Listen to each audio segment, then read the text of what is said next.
मया प्रीतला भुला के का कहत रहे पगली। आई हाँ तोला कैसे भुला जाऊं मैं? हाँ नहीं भुलावस ना नहीं हाँ सुना थस गोंदा हाँ मया प्रीतला बांट लेते अब यही पानी की हिलोरला मार लेते इनका कहत रहे पगली। ऐसे हाँ? सचना चल बढ़िया है भाई सीधी री ना खेला नदिया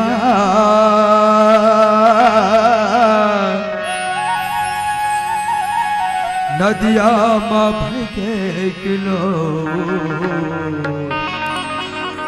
हिलोरी खेला नदिया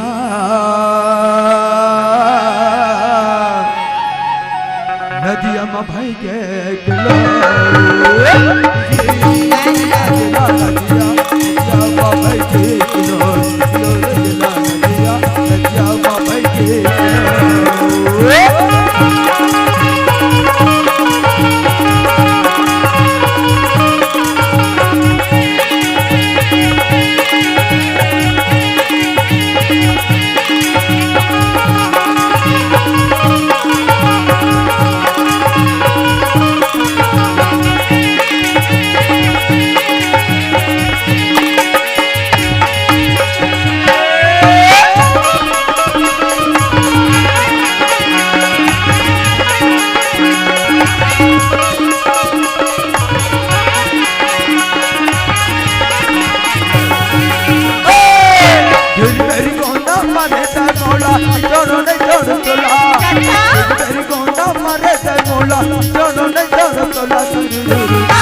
तेरा बचेरा सखिया सगर करे मोर करिया मारी डरे तै हमला ओहो करे मोर करिया मारी डरे तै हमला तुरुरु जवान तुरुरु तेरा बचेरा